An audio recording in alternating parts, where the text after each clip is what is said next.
कहते हैं गुरु की निंदा सुने जो काना, ताको निश्चय नरक निदाना। अब आप जी के गुरु जी के बारे में कोई निंदा करता है, ऊट पटांग बकवाद करता है, आपने उसकी तरफ ध्यान नहीं देना चाहिए। जैसे आप सुन रहे हो, आपके कान में तो पड़गी वो बात, लेकिन आपके असर ना हो कि यूं जो कह रहा सच्ची है, तो आपने सुन के भी सुना नहीं। और यदि कोई बकवास करता है गुरु जी के बारे में और आपके मन में भी दोष आता है, तो आपने वह निंदा सुन ली, आपकी भक्ति नष्ट होगी। आप विचार करो पुण्यात्मा, आप यहां आते हो, अपनी आंखों देख रहे हो यहां क्या हो रहा है, और फिर एक थर्ड पर्सन की बात को आप यकीन करते हो। फिर आप तो एक कोड्डी के भी को नहीं, आप भगत छोड़, आप तो आम इंसान भी नहीं हो। और आम इंसान बकवास करता है तो यहां आया भी नहीं हो। तो ऐसे इस दास की पाछे ना जाने कितनी बकवास, समाचार पत्रों में बकवास छाप दी। समाचार पत्रों में आने के बाद तो आदमी ने सोच ले बस सच्ची होगी, लेकिन हमारे भक्त हमसे परिचित थे इस दास से। एक को भी बात जो समाचार पत्रों में बकवास थी, किसी को भी घर नहीं किया, किसी ने नहीं सुनी, नहीं तुम बकवास करते हो। और उससे अधिक उमड़ के मालिक के चरणों में आए जब ये दास जेल से बाहर आया, झूठे केस में डाल रखा था। तो इस प्रकार आप जी कहते हैं गुरु की निंदा सुने जो काना, ताको निश्चय नरक निदाना।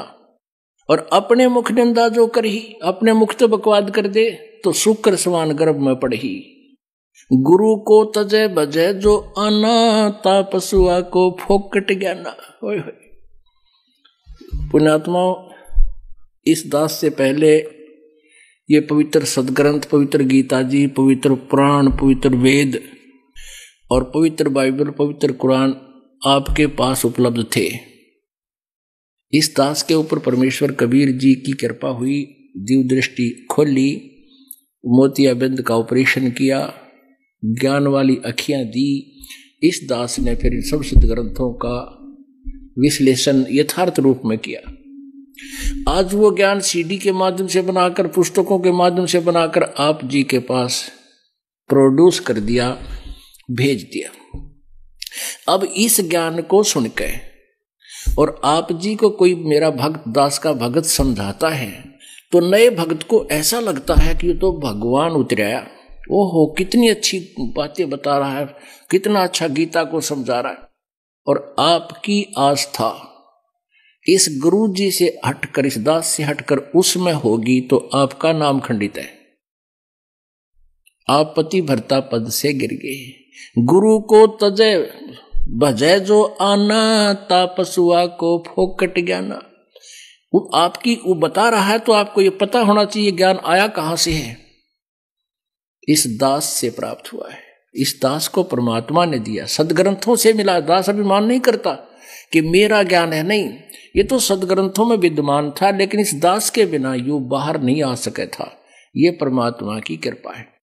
तो कहते हैं गुरु को तजे और फिर उसमें श्रद्धा बनावे, भजे जो आना, ता पशुआ को फोकट ज्ञाना। तो फिर परमात्मा मदद करनी बंद कर देगा। अब क्या था, जैसे कबीर परमेश्वर जी थे, हम इतने दुष्ट हैं, हमारे अंदर ये मान बढ़ाई, ईर्षा बहुत जल्दी घर करती है। हम भूल जाते हैं अपने अस्तित्व को कि हम जीव हैं। एक ये कमाल नाम का जो लड़का परमात्मा ने मुर्दा जीवित किया था, वो तो घर वालों ने, कबीले वालों ने तो उसको वो मर चुका था और जल प्रवाह अंतिम संस्कार कर दिया था। जल प्रवाह कर देते हैं कुछ कबीले, वो ना जमीन में गाड़ते हैं और ना ही जलाते हैं। और परमेश्वर ने उस शेख तकी सिकंदर लोधी के गुरु, धार्मिक गुरु सिकंदर लोधी, दिल्ली के बादशाह के धार्मिक गुरु शेख तकी की फड़क निकालने के लिए, उसको अपनी शक्ति का प्रदर्शन करने के लिए, शायद ये भी मान लिया, तो उस मुर्दे को निकाल कर मुर्दे को जीवित किया था। वो लड़का, वो आत्मा फिर कबीर जी के साथ रहा करती। अब परमात्मा ये ज्ञान सुनाता था, वो क्योंकि एक पुत्र रूप में भी साथ था, शिष्य रूप में भी वही रहा। कुछ दिनों में वो मालिक का ज्ञान उसका भी कंठस्थ हो गया। और युवा हो गया 25 वर्ष का, 28 वर्ष का, 30 वर्ष का।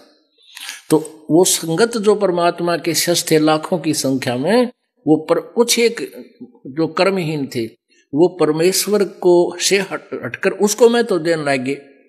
अरे नो कहे भाई कमाल, आपने तो कमाल कर दिया कमाल जी, आप तो गुरु जी से भी अच्छी आवाज में, आपको गुरु जी की भी अच्छी से भी अच्छी तरह ज्ञान समझा रहे हो। एक दो बार परमात्मा ने उसको कहा भाई अपनी औकात नहीं भूलनी चाहिए इंसान को।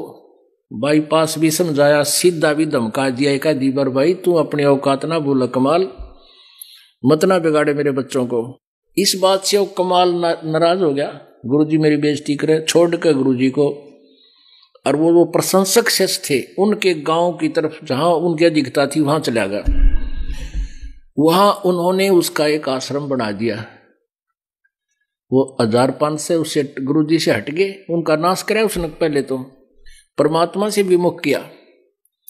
और वहां 1 2 3 4 साल रहा, वो 5-4 साल रहा, लेकिन वहां कोई लाभ होया नहीं, क्योंकि वो तो स्रोत नहीं था। तो उनको लगी आनी होने, जो उसके अनुयायी थे वो उसके आश्रम में जाना बंद कर गए।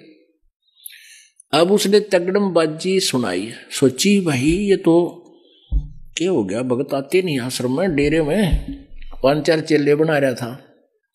तो उन्होंने एक स्कीम बनाई कि आज नो कह दो नगरी में जाके कि आज परमेश्वर गुरु जी का प्रगट दिवस है, कबीर साहब का, फिर तावेंगे और भाई कल भंडारा करेंगे और दूध लाइयो सारे। अब गांव में पहले तो वो खूब पूजा करा करते, दूध के लोटे ले जा करते, फिर वो तो कुछ उसके पास था नहीं, सारे उल्टे हट गए। और थोड़ी बहुत भक्ति मालिक के शरण में उसने की थी, वो डिस्चार्ज हो ली, कुछ दिन लाभ लोभ दे दिया, फिर वो कुछ ना होता था। तो पूरी नगरी में क्या है भाई कल दूध लाइयो सारे और भंडारा करांगे, वो गुरु जी का प्रगट दिवस है कबीर जी का, और सारे आइयो। अब एक ड्राम धर दिया दूध का बाहर, पतील ड्राम होया कर लोहे का, ऐसा बड़ा सा माट रख दिया बाहर लोहे का, मतलब आंगन में, कि यहाँ आवे और गांव वाले दूध चढ़ा जाए। तो बकते आने लगे 4 बजे, 3:30 बजे, 4 बजे। अब मालिक कबीर परमात्मा की कृपा, सबके मन में एक भावना बना दी तकरीबन कि भाई दूध थोड़ा है, गर्मी का दिन है, और मैं बकते जाऊंगा, लोटा भरा पानी का, और चल पड़े ऊपर तक ढक के कपड़े तय। और वहां जाकर के महाराज जी कहाँ डाले दूध को, भाई डाल दो, वो ड्राम रखा है, वो अंधेरा था उसमें गेला तड़ तड़ हाँ वो डालता दिखा है। उसमें मेरे ख्याल में 5-4 लोटे तो दूध के आए होंगे, और बाकी ड्राम दूध पानी का ठोक गए, वो गाँव वाले बकते थे वक़्त से। तो कमाल बोला अपने चेला, तो भाई अब तक सारा गांव टूट के पड़ गया, भाई देख ले, फिर श्रद्धा बन गई इनकी दिखा है, और चलो बनाओ खीर। वो चेला ने उठाया कपड़ा, क्योंकि पानी डाल और उसमें ढक जाए कपड़े ने, उसको ऊपर डाल रखा था कपड़ा। चेला ने उठाया कपड़ा, देखा उसमें, कहने लगे गुरुजी इसमें तो पानी भरा है। बोला नो को कर देख लो, आके देखा तो उसमें, और ड्राम पानी का भरा, सफेद सफेद, थोड़ा वो 2-4 लोटे दूध उसमें, बाकी पानी जल का भर दिया। उतना बेशर्मी महसूस कर गया वो कमाल। वहां से उस गांव में रात न बाज गया, छोड़ गया कि राखी तुम मर जाके। तो पुण्यात्माओं, गुरु को तजय बजय जो आना, तापसुआ को फोकट ज्ञाना। गुरु से बैर करे सस जोई, भजन नास और बहुत बिगोई। पीढ़ी सहित नरक में पढ़ी, गुरु आज्ञा से लोप जो करही। गुरु जी की आज्ञा का अवहेलना जो करता है वो परिवार सहित नरक में जाता है। चेला अथवा उपासक होई, गुरु सुमुख ले झूठ संजोई। अब चेला और उपासक में थोड़ा डिफरेंस कर रहे हैं परमात्मा के। जो आश्रम में रहते हैं उनको आम व्यक्ति ने कोई आपके चेले, लेकिन चेले तो सारे ही होते हैं। तो यहाँ कहते हैं चेला अथवा उपासक होई, गुरु सम्मुख ले झूठ संजोई। निश्चय पर नरक पड़े से सोई, वेद पुराण भाखत सब कोई। सम्मुख गुरु की आज्ञा धारे, और पीछे से सकल निवारे। मुख पर तो हाँ जी बाहर जाकर नुको ना, भाई नो की बात बने है, अरे यही बात बिगड़ जाएगी। सब गुरु की आज्ञा धारे और पीछे ते सकल निवारे, सोशस घोर नरक में पढ़ी, रुद्र राज पीवे नहीं तरही। मुख पर वचन करे परमाना, घर पर जाकर करे विज्ञाना। मुख पर तो सारी हाँ भर ले गुरु जी का आज्ञा, घर में जाकर सो विवेचन करता है गुरु जी के आदेश में, और फिर विचार विमर्श, फिर किसी गुरु किसी भक्त। जा जावे ता निंदा करही, सोशिस क्रोध अग्नि में जरही, ऐसे शिष को ठाहर नाही, गुरु विमुख लोचत मन माही। वेद पुराण कहे सब साखी, साखी शब्द सबे यों बाकी, मानुष जन्म पाए कर खोवे, सतगुरु विमुखा युग युग रोवे। ओए होए।